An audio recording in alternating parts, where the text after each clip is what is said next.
lahat, katatapos ko lang gawin yung sigunyal ng Barako. Magliliquid muna ako ng aking mga kalat. So, hindi ko siya ma-video ng ayos kasi saka hindi ako ganun kagaling magkumuha ng video. Pero pinagpaltan ko sa kanya. Ayan. Halos ano siya, may problema na yung kanyang pin.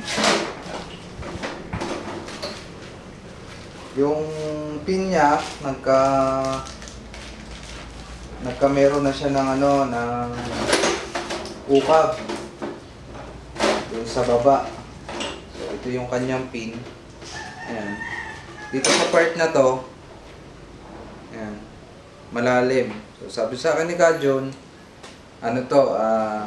okay naman siya kapag yung cold start. So malamig pa yung kanyang engine on. Pero hanggang nahihit na niya yung tamang temperature ng makina, lumalagotok na siya kasi gawa nito. Ayan, malalim na siya guys. Kasi itong pin na to, hindi to original. Hindi to standard na Barako. So yung kinabit ko sa kanya ngayon, tigas, original siya. So bagong bearing, bagong connecting rod, bagong pin. Ayan, bagong shim. Ayan, bagong connecting rod bearing. Ayan.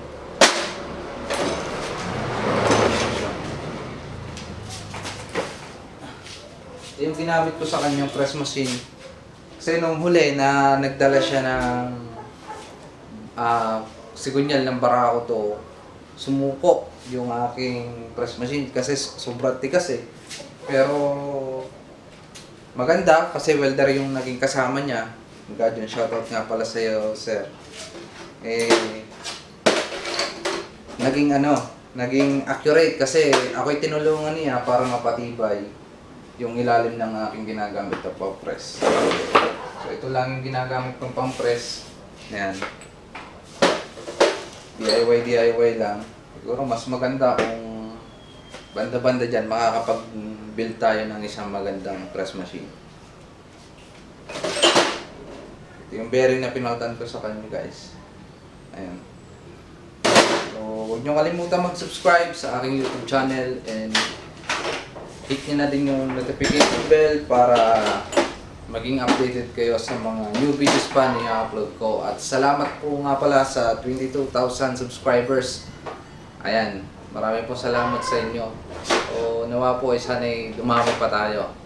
At shoutout nga po pala kay Jun ng San Pascual, Batangas. Ayan, marami po salamat sa tiwala at best run out po sa inyo po Sigunyal. God bless po sa inyo. Mabuhay po kayo lahat.